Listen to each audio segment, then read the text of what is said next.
Ponto Com, o seu programa semanal de debates. Olá, está no ar o Ponto Com, o programa de debates que traz um assunto novo a cada semana e muitos pontos de vista para discutir. Eu sou Thaís Belegante e farei a mediação do primeiro bloco de conversas.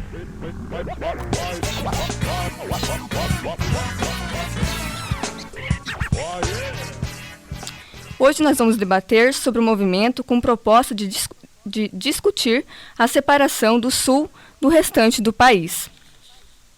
O movimento foi batizado como O Sul é Meu País e surgiu em 1992 na cidade de Laguna, Santa Catarina, com a proposta de separar o Paraná, Santa Catarina e Rio Grande do Sul do resto do Brasil.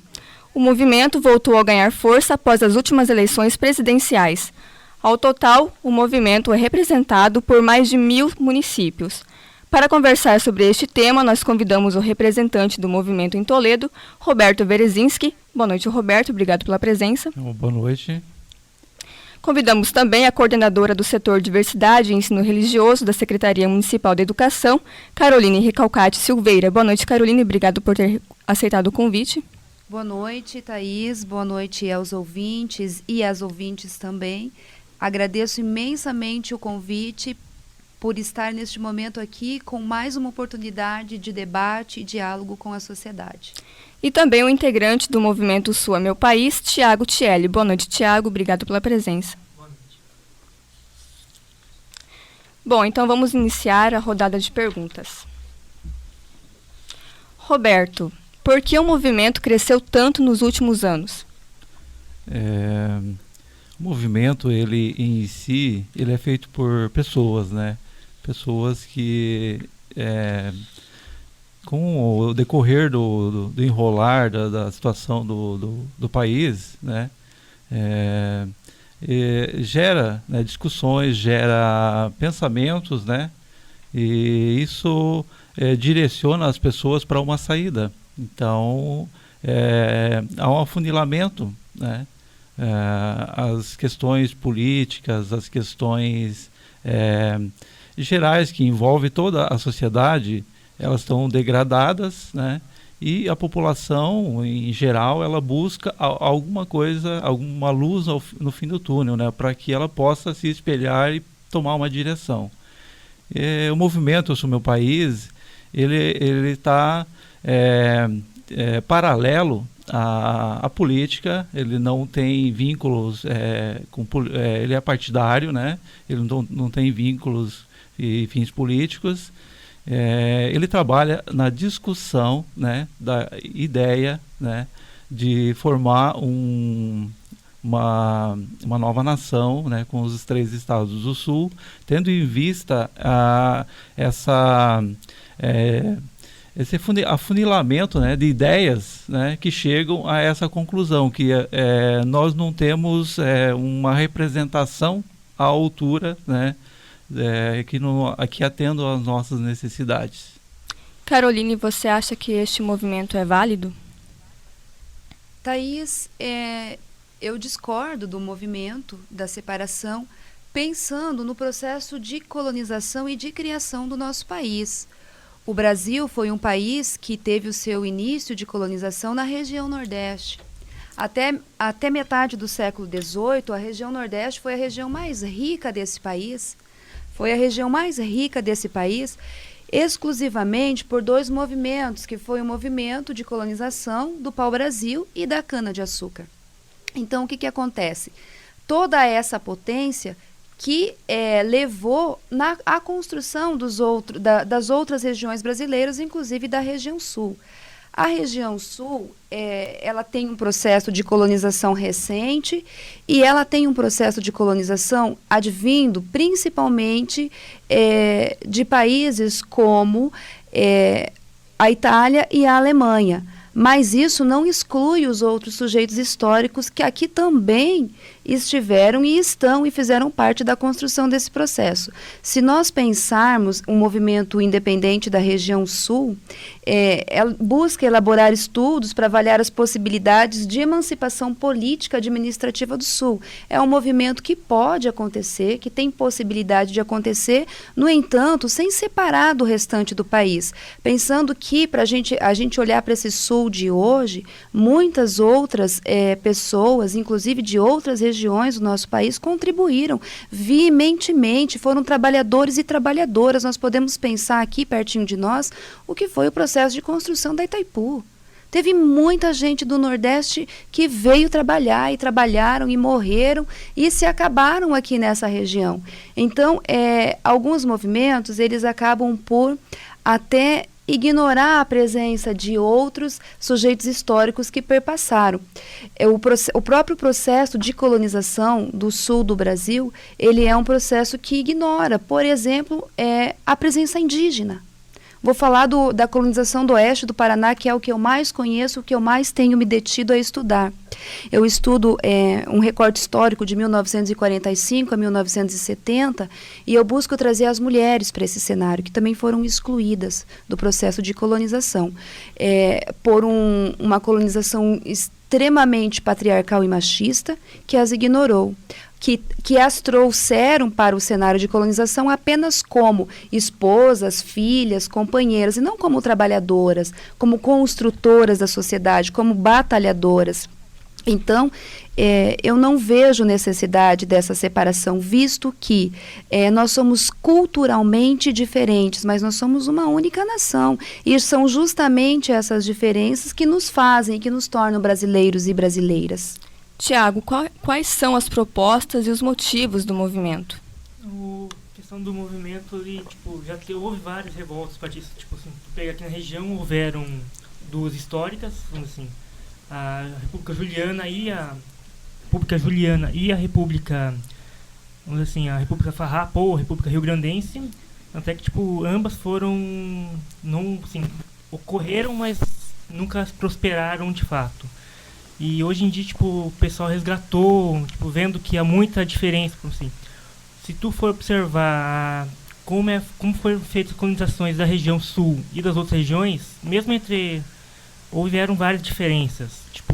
O movimento ele preza que, o recurso que seja da região, fique na região. Não vá para Brasília, e de Brasília ninguém sabe, ninguém viu. Vamos dizer entre aspas, assim, né? Roberto, ter riquezas, território e potencial geográfico é bom. Então não é melhor termos 8 milhões de quilômetros quadrados do Brasil como um todo? As dimensões geográficas, a certo ponto, elas ajudam, dependendo da política implantada dentro do país.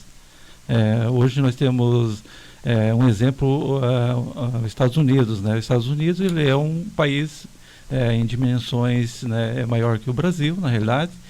E ele tem uma política totalmente diferente do Brasil, né? Lá é um regime de confederações, né? Os estados são autônomos, cada estado tem a autonomia para reger suas leis, a moeda é única, a questão tributária também ela é direcionada para os estados, para os habitantes daquele estado onde foi recolhido o imposto. A Federação Americana ela fica só com um pequeno percentual que é para manter o estado, a federação. Então, isso é democracia, isso é valorizar o ser humano, valorizar aquela pessoa que recolheu o imposto. Uma proposta do Movimento do Meu País, que é a República Municipalista. O movimento, ele não é um movimento de internet, ele não é um movimento que está aí, oba-oba. Ele é um movimento que já vem com propostas. O Movimento do Meu País, ele quer aplicar a República Municipalista. Ela é direcionada ao município, tudo acontece no município. Você trabalha no município, você gera imposto no município, por que você tirar o dinheiro do município e mandar para a União? Sendo que as pessoas moram no município. Então, esses recursos, isso fere, na minha concepção de ideia, isso fere o direito democrático do cidadão. porque isso ela se torna uma penalidade. Eu ter que recolher o imposto para a União. Por que o imposto não fica? Então, não é um benefício meu eu recolher o imposto dentro do meu município, é uma penalidade, porque só me retorna lá o 20%. Então, essas questões que o movimento ele tem um programa, ele tem uma política já direcionada para o Sul, na futura nação sulista que nós tanto almejamos. E isso não é algo assim que foi decidido no oba-oba. É algo que vem sendo construído pelo GESUL, que é o Grupo de Estudos Livres, né, que já tem praticamente 20 anos aí que o pessoal está estudando as melhores políticas no mundo, né, adotando as políticas que caberiam, né, dentro do Sul independente. Questão de moeda, questão de política, política econômica e financeira. Então, tudo isso está sendo estudado dentro da concepção do Sul Livre, entendeu? Então, e imaginando um cenário onde o Sul se torne uma nação independente, como seriam escolhidos líderes políticos candidatos aos cargos públicos? Seria um parlamento, né? Uma república parlamentarista, né? Com um parlamento, né? E também a gente se espelha muito na Suíça, né? Que ela adota a democracia direta, né? O parlamento tem o poder de atuar 50% e a população tem mais 50% para atuar diante da votação. Então você tem esse processo, que é uma democracia direta, então vale a maioria. Caroline, este movimento separatista não gera uma discriminação com o restante do país? O que você pensa sobre isso? Eu tenho certeza que sim. Pensando do ponto de vista, até sobre, em relação ao que o Roberto colocou, o movimento democrático e o movimento parlamentar são duas vias que elas não se encontram jamais, né? Uma discute-se sobre um ponto de vista teórico e outra totalmente diferente. E a gente pensar a Constituição do Brasil, ela se deu justamente a partir ela já começou com esse movimento discriminatório, pensando que, quando chegaram aqui os europeus, eles encontraram de cara os tupinambás e tupiniquins da costa. E o primeiro processo foi de olhar para eles e dizer: este é um povo que não tem lei, não tem rei e não tem fé. Portanto, precisam ser colonizados, catequizados. E daí começou o processo de exploração e tentativa de implantar aqui uma nação de domínio, uma colonização, mais precisamente dito, de domínio. Então, quando a gente pensa num movimento que vai separar, que vai olhar para o Sul, independente e até com supremacia em relação às outras regiões do Brasil, é altamente discriminatório. Eu não tenho dúvida disso. Porque se a gente olhar a potencialidade que é o norte do Brasil, tão desconhecido ainda para tantos, que muitos acham que lá só tem índio e mato, e lá tem muita cultura, lá tem muito trabalho. Se a gente olhar a ótica do Nordeste, o funcionamento, eu tive a oportunidade de conhecer alguns estados, tanto do Norte quanto do Nordeste, e de ver que é uma lógica totalmente diferente da nossa lógica do Sul. Nós nos organizamos de um jeito e culturalmente eles se organizam do outro. Da mesma forma o Sudeste, né? A Pauliceia desvairada, que é São Paulo, né? Que não para, que trabalha o tempo todo. Então, se a gente partir da ótica de impostos, acho que nós precisamos fortalecer municípios, sim, eu não tenho dúvida disso. Nós precisamos fortalecer as unidades federativas, mas nós precisamos entender que em algum momento essa força de união, ela é necessária. Eu trabalho no campo da educação e tem algumas demandas que o município não dá conta. Ele precisa do Estado e ele precisa da União, porque senão não funciona. Não tem sucesso, não tem produtividade. Então, se você pensar um movimento dependente, criar um Estado dentro de outro Estado já é complicado. Então, você imagina uma nação dentro de outra nação. Tiago, você concorda? Não seja um pouco mais específica. Concorda exatamente com o quê? Qual a opinião da colega? Na verdade, eu discordo e concordo. Na questão do... Se tu for observar assim, o Brasil, como tu disse, o Brasil tem várias realidades diferentes. E isso é um fato, tipo, ninguém nega. Só que a questão é, se tu for observar a questão histórica, tipo, já houveram movimentos separatistas na época do Império, não só aqui na região sul, mas como na região norte, nordeste também. Então, tipo, cada região já teve esse objetivo de tentar ser independente, tentar, tipo, gerir os seus próprios recursos. Então, não é algo novo. Tipo, a questão dos impostos, a gente sabe que faz muita falta o município ficar só com 18%, 19%, enquanto a União fica com 50%. Fazendo a lógica inversa, a gente sabe que melhoraria muito, não só para Toledo, mas como para todos os municípios do país todo ou da região, sendo mais específico. E você, Roberto, concorda com a opinião? A realidade hoje da Norte e Nordeste, a gente vê que o que ocasionou o empobrecimento da nação brasileira são as oligarquias, né? Então, hoje você tem oligarquias lá. A pergunta, eu vou colocar uma colocação aqui, até quando que nós vamos mandar toda essa quantidade para Brasília, que ela vai fomentar, né? Até eu tenho os dados aqui, do repasse, né, da arrecadação de impostos, né, do Paraná. Vou citar como exemplo Paraná, aqui somos paranaenses. Então, nós arrecadamos 60 bilhões. É uma quantia estrondosa para nós aqui, que eles nos mandam 13 bilhões. Para tu ver, são 4 vezes mais, vai até Brasília.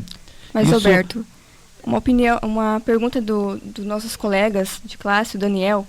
Ele pergunta assim: o Sul é uma região rica, então não deveríamos ajudar outras regiões?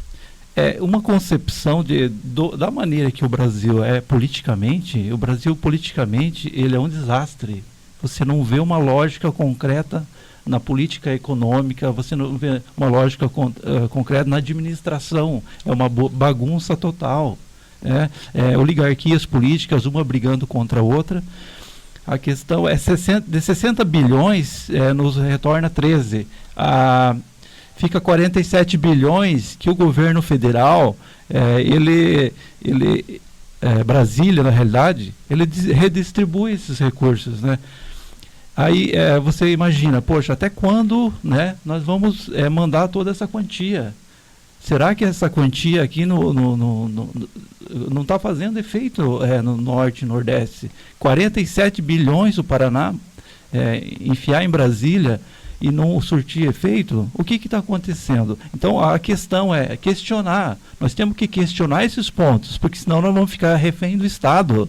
Se nós não questionarmos o governo federal, e nós temos que almejar alguma coisa radical. O movimento no meu país, ele almeja algo radical. Por quê? Se você pedir pouco, você vai ganhar menos do que pouco. E se você querer bastante, pelo menos alguma coisa você vai ganhar. A intenção é forçar o governo federal para ele se acordar e trazer políticas que solidifiquem, ou ele dá uma autonomia para os estados, na concepção do que é o Brasil hoje, dá autonomia para os estados, né?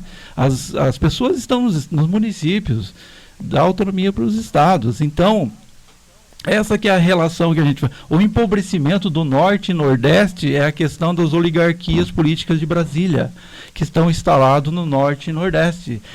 Temos no Sul também, isso nós temos, essas oligarquias. Mas o que emperra o Norte e o Nordeste é as oligarquias políticas que exaurem os recursos públicos que vai até Brasília, que seriam destinados ao povo nordestino e ao povo nortista. Tá, mas a questão é até quando que isso vai acontecer. Nós, aqui com 13 bilhões, ainda nós conseguimos ter algum desenvolvimento. A gente percebe algum desenvolvimento. Tá, aí você pega os estados recebedores, você vai lá no portal lá da transparência, né, ou na Receita Federal, e você vê quanto que eles recebem. E não há um desenvolvimento à altura do que eles recebem. Então essa que é a questão do empobrecimento do Nordeste. A cultura do Nordeste é bacana, é multicultural, né? O Sul também é multicultural, o Norte é multicultural. Então, isso é muito bacana. Só que tem que ver as questões que levam, entendeu, a nós sermos separatistas. Essas questões é que nos levam. Eu posso fazer uma pergunta? Eu não conheço de verdade algumas ações. Esse movimento do Sul é Meu País defende, por exemplo, a reforma agrária? Eu defendo a reforma agrária, porque eu penso assim, eu me lembro quando eu tinha lá meus 18 anos, tinha produtor perdendo terra, o banco chegava e tomava as terras, e o governo fazia vistas grossas. Então eu sou a favor, dentro de algo que é uma organização, que seja organizado. Sim, eu sou totalmente a favor do Movimento Sim. Sem Terra, inclusive sou militante do MST também, Roberto.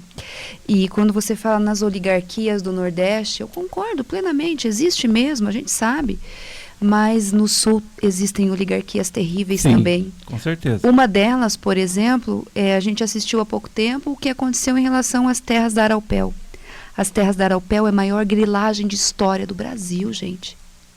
Governo daqui, da época de Álvaro Dias, ele continua até hoje. Uma grande oligarquia. Então a gente tem que pensar que esse movimento ele acontece em todo o país e que a gente precisa fazer uma reestruturação política e rápido, porque eu concordo absolutamente com você, que a gente faz um repasse. Como que a gente repassa para a União? Vou te falar dos dados da educação, que são os que eu mais conheço. O que nós repassamos, nenhum professor no Brasil poderia receber menos do que R$ 6.765. Isso foi estudo do Cristóvão Buarque, quando ele foi ministro da Educação, há mais de 5 anos atrás. Então, o que acontece? A federação não faz mesmo esse repasse de forma ilegal, mas porque esse dinheiro ele acaba se perdendo no caminho. Sim. E esse problema não vai ser evitado nos municípios se tiver má administração e má gerenciamento do dinheiro público. E nós precisamos pensar que nós todos somos fiscalizadores desse dinheiro público e nós todos também somos responsáveis pelas pessoas que são eleitas. Para Entender, você que ligou... né, essa importância Thaís, essa importância que tem o voto na nossa vida e que o único momento que nós somos livres mesmo é o momento do voto. Para você que ligou o seu rádio agora, eu sou Thaís Belegante e este é o programa Ponto Com, o seu programa semanal de debates. E hoje estamos debatendo sobre o movimento separatista que busca a independência do sul do país. Aqui na mesa temos a presença de Roberto Berezinski, representante do movimento em Toledo, a coordenadora do setor de diversidade e ensino religioso da Secretaria Municipal da Educação, Caroline Recalcati Silveira, e o integrante do movimento, Tiago Tielli. Continuando as perguntas, outra pergunta da plateia, dos nossos colegas, Roberto. Se o dinheiro não sairia do município, de onde sairia o dinheiro para obras federais como rodovias e como seria mantido o Exército, da Roberta Cunha? No caso de uma futura nação já implantada, da onde sairiam os recursos para manter? Essa é a pergunta? Você disse que o retorno não volta para o sul, mas então de onde sairia esse dinheiro para estar fazendo... entendi a questão. Algumas obras federais que são realizadas aqui. Só que essas obras federais são poucas, né? Você não tem algo assim que você é constante, então vem a conta-gotas, né? Vem a conta-gotas e no Brasil, como a gente sabe, a questão política, o apadrinhamento, aquela questão de voto no Congresso, é questão de fortalecer as bases políticas. Então, geralmente, porque o governador da mesma base do governo, ele recebe recursos. Então, é uma questão de agradar, em partes, né, alguns setores. A gente sempre está ligado em questões de repasses federais. Eu perdi a conta de quantos recursos a própria presidente Dilma veio próximo à minha cidade, prometeu lá, coisa tipo assim, o recurso já está liberado. Curitiba, eu venho de Curitiba, recentemente morei lá, estava liberado o recurso, mas aí não acontece as coisas, quer dizer, é dinheiro federal que deveria estar, dinheiro, não é muito dinheiro para o governo federal, 5 bilhões para iniciar o metrô de Curitiba. Então ele se tornou o quê? Uma moeda de campanha, né? Esse discurso de que nós vamos fazer o metrô de Curitiba se tornou, aí na segunda vez depois não veio mais, porque prometeu 2 vezes, não aconteceu. Então quer dizer, as obras federais no sul, elas são muito poucas. E em relação a obras federais, você faz aquelas obras de o quê? Eu vou uma manta asfáltica ali e tal, vamos garibar porque o dinheiro não dá, entendeu? Então não é aquela estrutura. Eu quero um asfalto com estrutura, eu não quero uma casca de ovo ali que dali 3 meses, e eu sou testemunho de asfalto que com 6 meses o asfalto já estava deteriorando. O que é isso, gente? Nós queremos algo que seja concreto. Concreto, o que é? É aquele asfalto digno de ficar sem manutenção por 6, 7 anos. Então não é por aí o negócio. O governo federal faz aquele vislumbre. Eu não sou a favor de partido político nenhum, nem corrente partidária, e de presidente tal ou fulano de tal. A questão é, nós estamos sendo enganados pelo governo federal, e vocês abram o olho, porque isso daqui cada vez vai ficar pior, porque não tem recursos. O governo, a saída dele é aumentar impostos, e quem que paga os impostos somos nós. Então, uma das maneiras, por que o movimento Sul Meu País hoje ele tem muitos adeptos? Por quê? Porque é uma maneira de forçar o Estado a se mexer. E nós temos um plebiscito agora, dia 2 de outubro, que esse plebiscito é o início de... o governo ele vai ficar de olho em nós, porque a opinião pública é que manda. Automaticamente, esses plebiscitos ele vai acontecer ao decorrer dos anos. É o mesmo processo que a Catalunha hoje ela já está num estado bem avançado em relação a isso. Eu tenho a concepção de que, se nós não pressionarmos o governo federal, né, os políticos em geral, porque os governos em si são pessoas. Você imagina, você como trabalhador, você tem que acordar cedo, e você tem que lutar pelo teu ganha-pão diariamente. E você tem os teus filhos, você tem a energia, você tem as suas despesas mensais, e você tem que trabalhar, tem que suar. Tá, agora você acorda cedo e você não tem saída. Agora você pensa um político, ele acorda cedo, o salário dele no final do mês está garantido. Ele condiz, o trabalho dele condiz com aquilo que ele ganha. Então você tem que pensar como um político pensa e como um cidadão comum pensa diariamente. Então você vê um descalabro, né? Essa é a minha opinião. Tiago, o Sul seria capaz de produzir tudo o que necessita ou dependeria muito de exportações brasileiras se caso fosse independente? O Sul, na verdade, já é autossuficiente em vários aspectos. O que não é, seria como o Japão. O Japão tem, questão de combustíveis. O Japão não é o suficiente, nunca foi. Ele chega e importa. O que ele produz, ele importa e depois, geralmente assim, importa combustível e depois exporta outros itens. Vai ficar na balança comercial, fica elas por elas, assim. O Sul tem bastante... Hoje o Sul é praticamente autossustentável em energia, tanto é que exporta muito com Itaipu.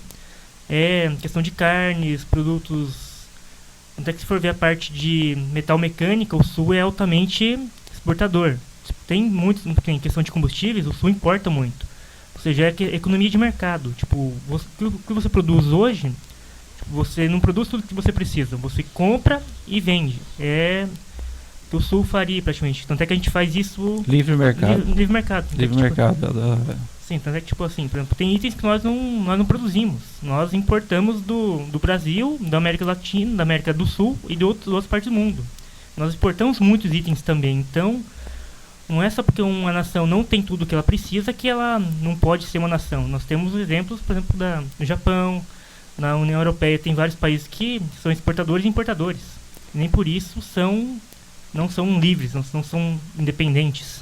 E caso consigam conquistar a independência, haveria cordialidade entre sulistas e brasileiros? Provavelmente sim, porque tipo, um depende do outro. Economia internacional, tipo, tu não pode falar, não vou comprar nada do brasileiro porque ele não quer comprar de mim. Tu precisa. Então vai haver acordos. Pode ser que no começo hajam barreiras comerciais, que é algo habitual, mas que com negociações se tornam perfeitamente, convivência vai existir. Até que nós somos co-irmãos. Nós fomos colonizados, nós temos o português, temos várias coisas em comuns, mas também somos diferentes. Caroline, é viável fazer uma nova Constituição separando o Sul do Brasil? Eu vou continuar com a minha opinião, que eu acredito que não. A gente não tem essa autossustentabilidade do Sul, não. Nós dependemos, sim, de outras regiões, assim como outras regiões também têm essa independência. E o que é muito perigoso é, muitas vezes, o que leva os separatistas sulistas a fazerem essa mobilização, porque em muitos momentos eu entendi a própria ideia de raça, de etnia, sendo discutida dentro desse movimento, entendeu? Uma etnia de supremacia em relação, por exemplo, aos negros.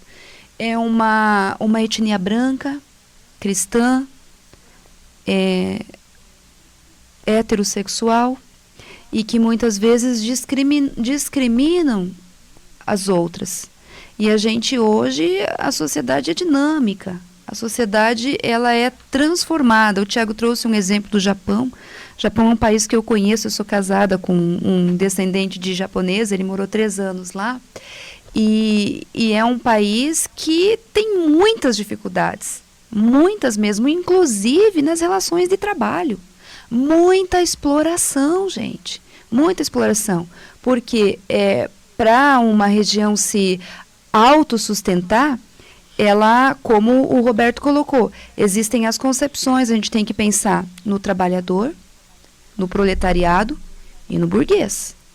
Se tem esse movimento da burguesia, é porque terão muitos explorados.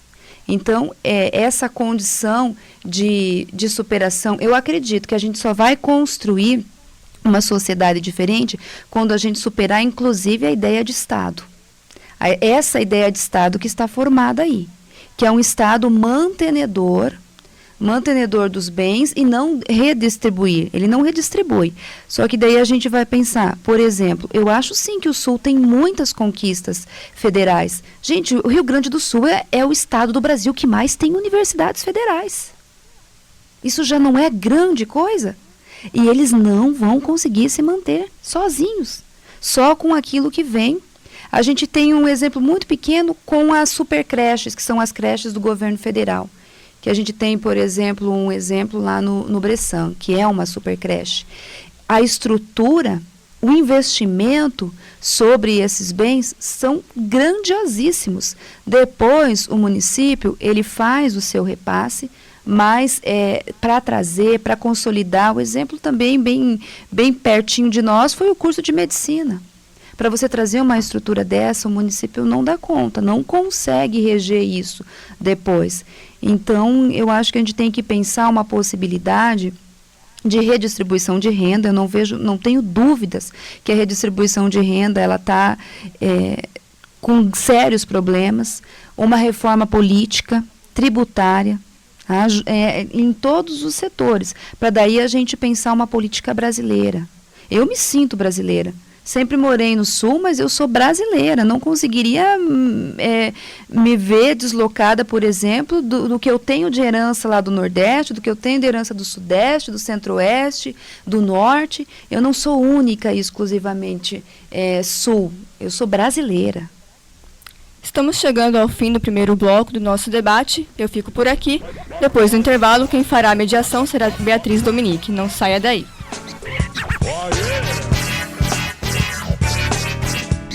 .com,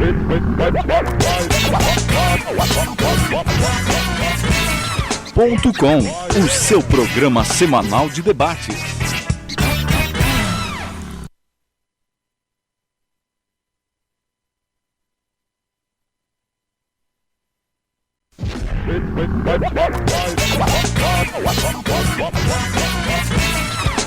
.com, o seu programa semanal de debates. Estamos de volta com o programa .com. Eu sou Beatriz Dominique e farei a mediação da segunda parte do nosso debate. E hoje estamos debatendo sobre o movimento separatista que busca a independência do sul do país. Aqui na mesa temos a presença de Roberto Wrezinski, representante do movimento em Toledo, a coordenadora do setor de diversidade e ensino religioso da Secretaria Municipal de Educação, Caroline Recalcati Silveira, e o professor Leandro Crestani, que está junto à mesa conosco. Nós realizamos uma pesquisa e selecionamos duas pessoas, o agricultor Ângelo e a estudante Ana Augusta. Bom, eu realmente sou totalmente contra separar o sul do Brasil com o resto, até porque é ridículo. Primeiro que os estados com maior renda per capita nem é aqui do sul, é São Paulo, Rio de Janeiro, então, tipo assim, chega a ser ridículo isso, porque o pessoal daqui se acha superior ao lá de cima, só que na hora de tirar férias eles vão lá pra cima, entendeu? Eles acham que ia ser muito simples fazer isso se fosse outro país. Realmente, não tem nem autonomia, eu não acho uma coisa muito certa isso. O pessoal daqui tem que parar de se achar melhor que os outros, até porque ninguém é melhor que ninguém. Então eu sou totalmente contra isso. E eu não acho certo o desmembramento do sul, do restante do país, porque o país em si, no total, todo ele tem o seu benefício. Então, no norte, hoje temos muitos benefícios.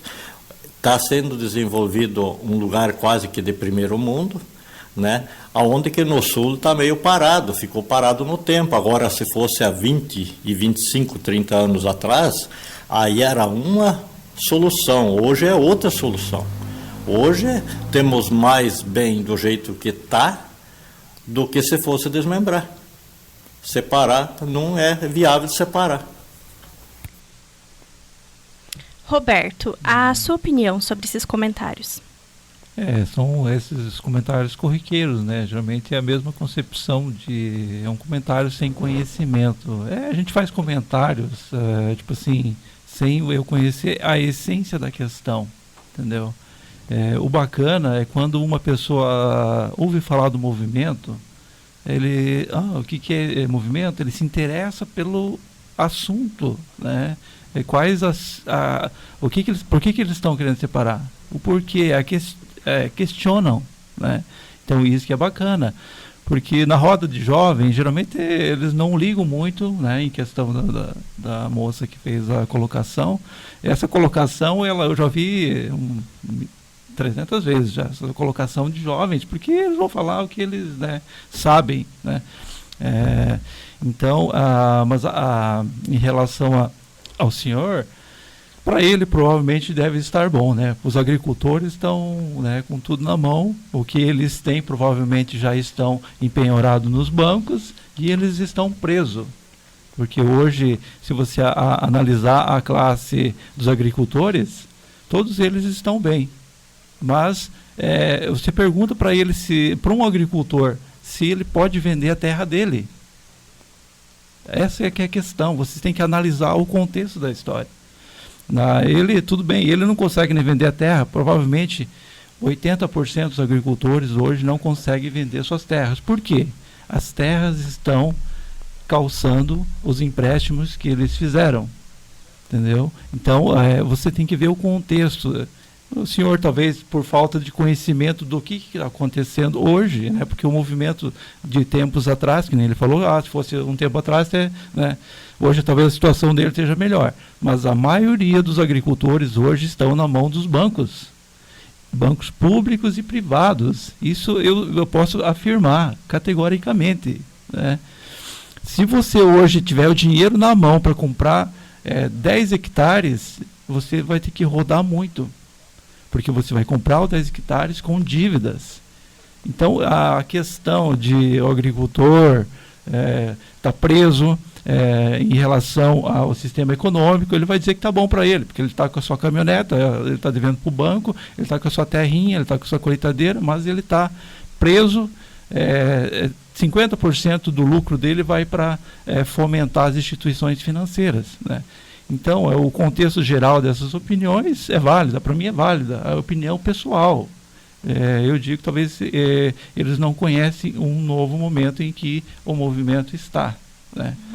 O movimento hoje ele agregou, né, classes sociais, tanto um pedreiro quanto um empresário, porque a concepção de que você está sendo roubado, você está sendo ludibriado por um Estado em que você supre a necessidade do Estado, e ele vem com impostos, né? Então você cai na real, você tem a concepção de que você está sendo roubado literalmente, né? Então, para mim é válido, talvez por eles não conhecerem, né, eles foram contra, mas a minha opinião é que o movimento ele é legal, ele tá registrado, ele é um movimento que tem 20 anos já, não tem nada ilegal. A ideia do movimento do meu país, ela pode ser aproveitada para vários setores da sociedade.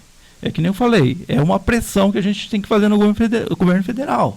Porque se nós não pressionarmos com alguma coisa, nós queremos, vocês querem demais, vocês querem separar, vocês querem ficar com todo o dinheiro para vocês. Aí, logo o governo vai abrir o olho. Eles estão querendo separar, já estão se separando, vamos oferecer algo para eles. Então, eles vão vir oferecer para nós o que nós queremos. Aí é hora de nós exigirmos. Então, o movimento ele pode ser aproveitado, não só para a causa que é o separatismo, mas ele pode ser aproveitado para conseguir, nesse meio tempo, autonomia. Ele pode conseguir uma organização da sociedade sulista que pode ser copiada por outros estados. E, tendo em vista esse crescimento, São Paulo já sinalizou com 2 movimentos separatistas. São Paulo tem 2 movimentos separatistas legalizados e eles estão crescendo muito.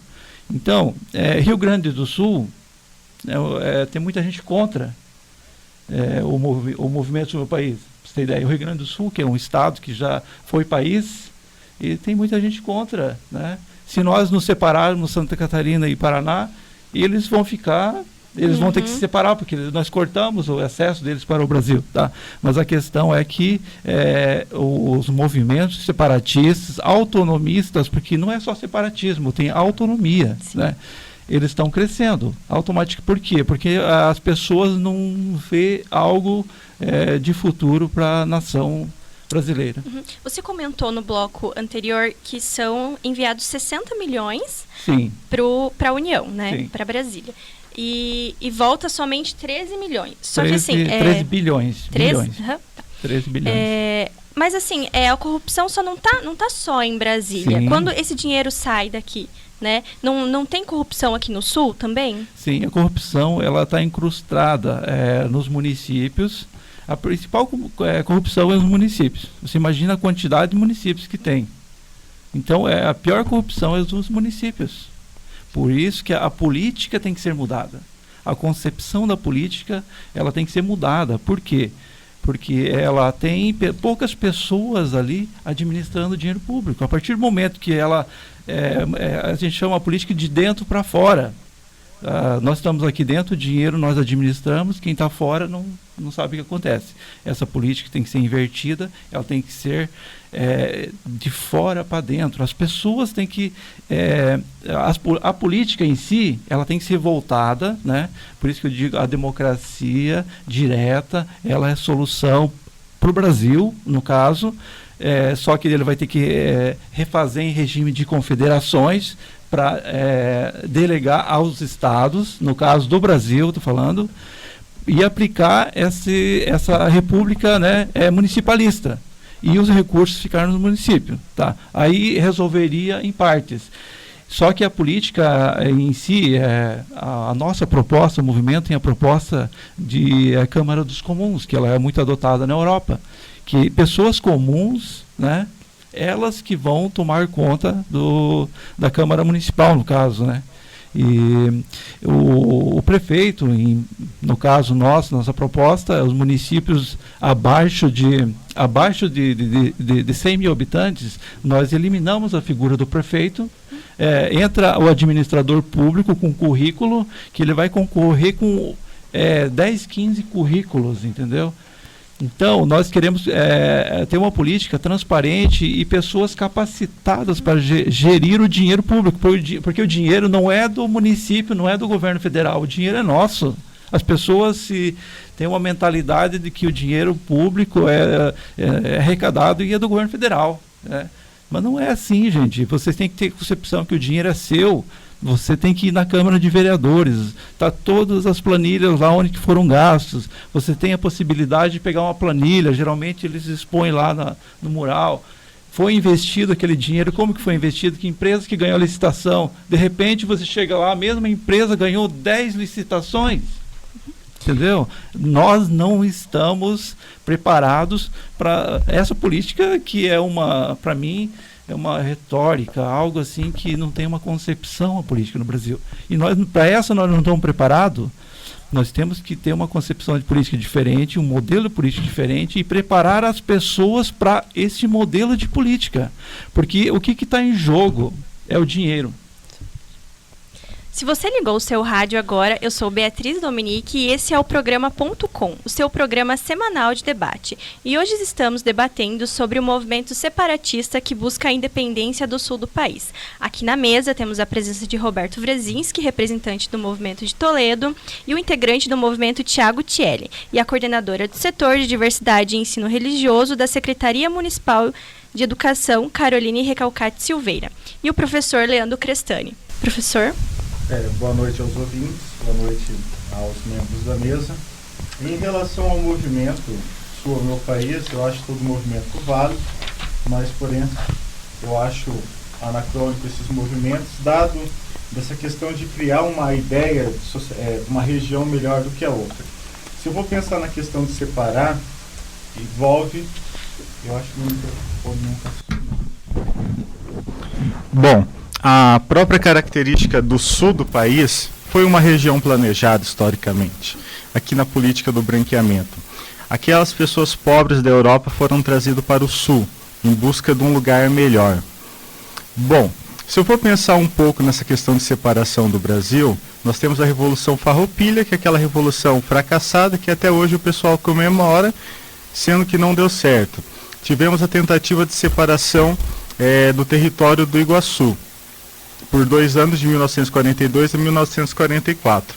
Mas se for pensar em separar o país só pela questão política e de repasse de verbas, nós não podemos esquecer que 70% dos sujeitos envolvidos na Lava Jato são do sul do país.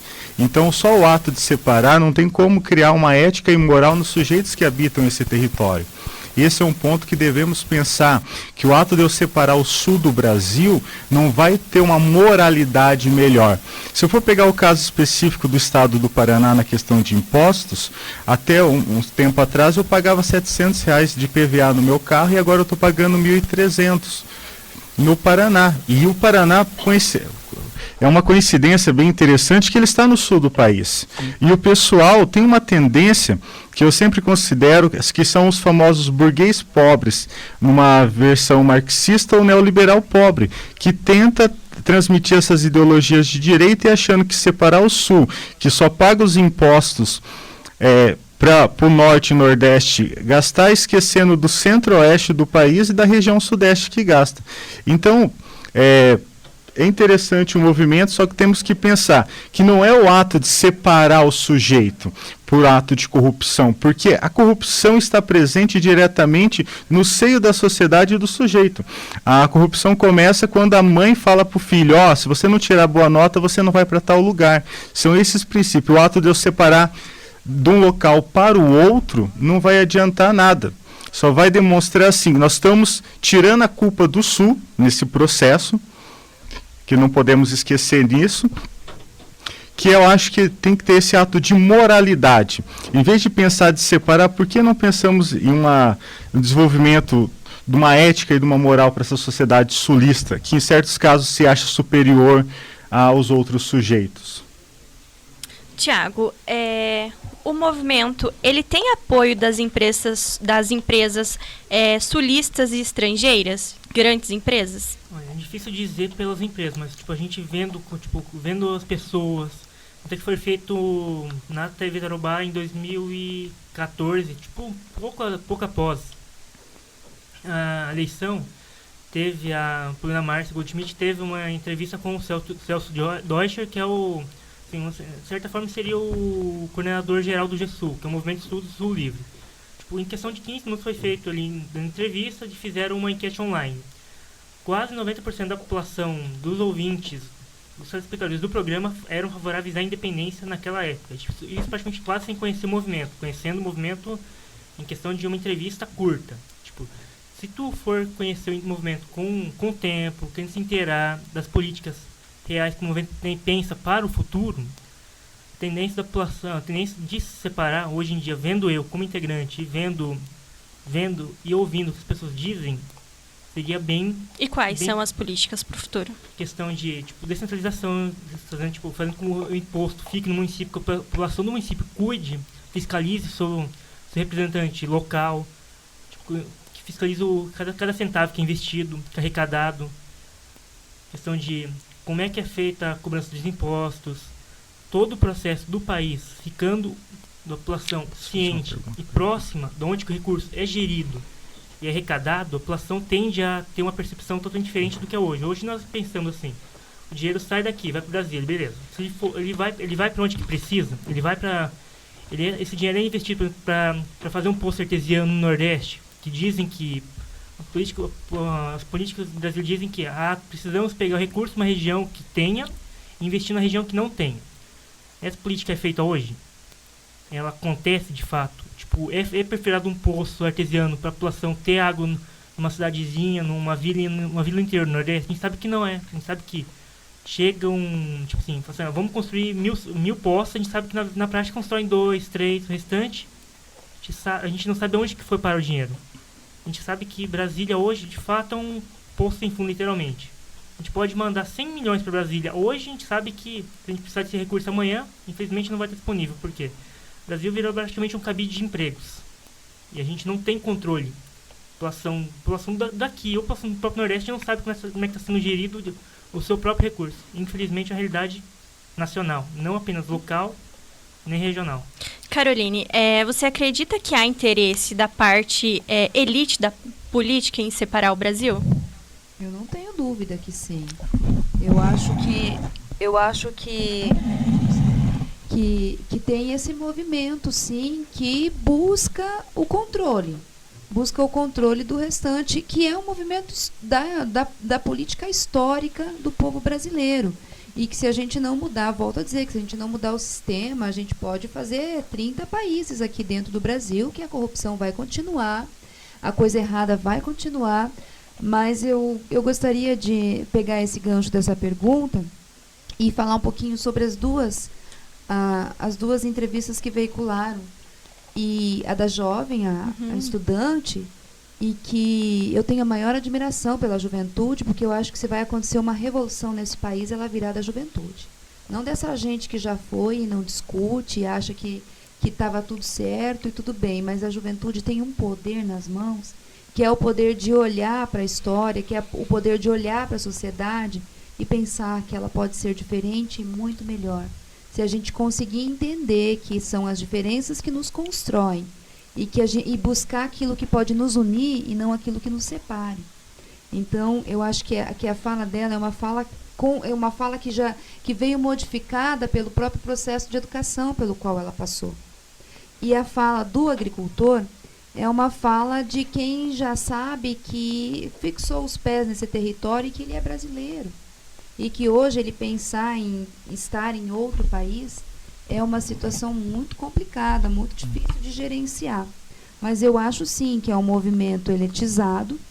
Ele tem, como eu disse antes, ele tem cor, ele tem etnia, ele tem um grupo pelo qual ele luta e defende. Eu queria fazer uma pergunta para os membros aqui do movimento de separação, vocês não pararam ainda para refletir se vocês poderiam estar sendo utilizados como massa de manobra pelas associações comerciais, por alguns partidos políticos ou até por algumas instituições financeiras, igual o movimento Brasil Livre, que lutou contra a corrupção, e agora essa situação, vocês não pararam para pensar que vocês podem estar puxando uma bandeira que seria para incentivar esse processo de cobrar mais de vocês também?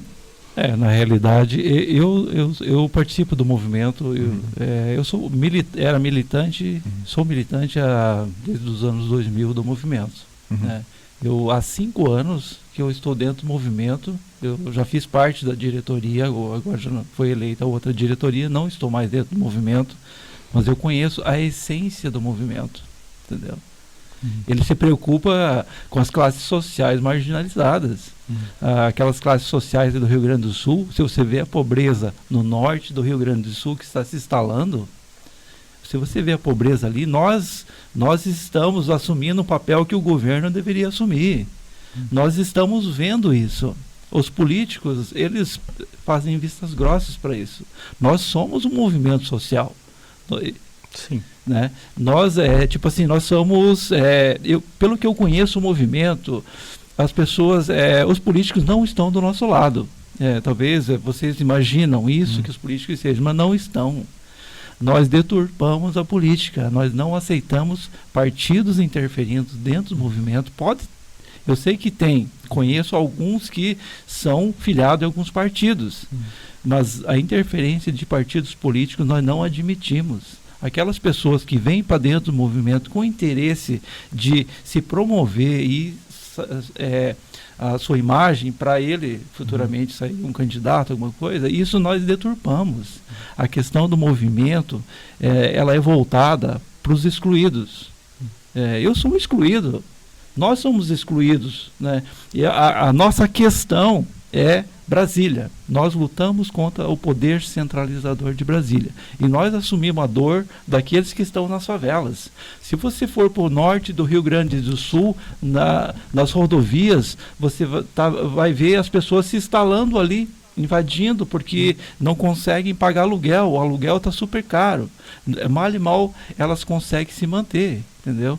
Então, o movimento Eu Sou Meu País, eu conheço na essência, né?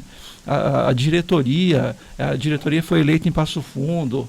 Então, tem pessoas, tem católicos, tem evangélicos, pessoas assim que você vê, você sente que eles estão preocupados com a necessidade das pessoas, né? Eu sempre tive minhas dúvidas em relação ao movimento, que houvesse interferências, mas nós, em relação à política e políticos, nós rechaçamos. O financiamento do movimento sai de vocês ou alguma entidade que financia? Vocês pagam alguma mensalidade? E também tem aquela dualidade, assim, vocês falam questão de favela, mas no Rio Grande do Sul aqui não seria a questão de favela, seria mais vilas, comunidades pobres.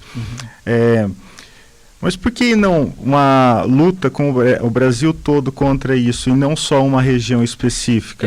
Porque eu conheci o Acre em 2005 e eu consegui em 2 momentos, em 2005 e 2010 o Acre. E eu vi que uma política desenvolvida por um partido específico deu uma mudança naquele estado, que até tempo atrás eu ia para um hotel lá e o hotel era de madeira. Da mesma forma que a gente observa o Rio Grande depois do Sartori, né? Na realidade, o Paraná depois do Beto Richa. Tocou no assunto do Rio Grande do Sul em relação a universidades federais, né? Mas eu queria colocar aqui para vocês, eu acredito, não sei, talvez vocês tenham conhecimento disso, o Rio Grande do Sul está atolado em dívida, ele está com 57 bilhões em dívidas, né, com a União. Exatamente, mas é má administração, né, e desvio do dinheiro público. O que a gente percebe, eu queria colocar para vocês aqui, então esse debate, o bacana dele, que a gente fica trocando experiências, né, e talvez alguma coisa que... Roberto, eu sinto muito, mas o .com está chegando ao final. O .com está chegando ao final. Quero agradecer a presença da coordenadora do setor de diversidade e ensino religioso da Secretaria Municipal de Educação, Caroline Recalcati. Obrigado, Caroline. Obrigada pelo espaço, pela oportunidade. Quero agradecer imensamente a esse momento e também as pessoas que tiveram a oportunidade de fazer o debate acontecer, que foi o Roberto e o Tiago, e o Leandro também, que chegou aqui, professor, historiador, pessoa pela qual tenho grande respeito também, e que a gente precisa dialogar mesmo, nós precisamos nos entender, porque afinal de contas a gente tem objetivos diferentes, mas é justamente nessas diferenças que a gente pode encontrar de repente um caminho que seja o melhor para todos e todas. Obrigado ao representante do movimento, Roberto Wrezinski. Eu que agradeço a todos aqui que estiveram aqui participando, né? E o movimento agradece a todos aqueles que se interessam e se esforçam e veem a proposta, procuram ver a proposta do movimento sobre o país. Eu faço um apelo que todos, antes de fazer uma menção em relação ao movimento, o movimento tem uma carta de princípios, né? É uma carta de princípios que ele relata os objetivos, as finalidades, né? Com os fundamentos do movimento. Então, que as pessoas possam se inteirar no assunto, né? E para depois eles terem uma opinião formada sobre, né, o movimento. Obrigada ao Tiago Celli. Obrigado, professor Leandro Crestani. Muito obrigado, desculpe o atraso, eu tinha um outro compromisso antes. O Ponto Com é um programa experimental de rádio dos alunos do 5º período de jornalismo da FASU. Na mediação de hoje estivemos eu, Beatriz Dominique e Thaís Belegante. Na técnica, Rodrigo Silva, supervisão do professor Claudemir Hauptmann.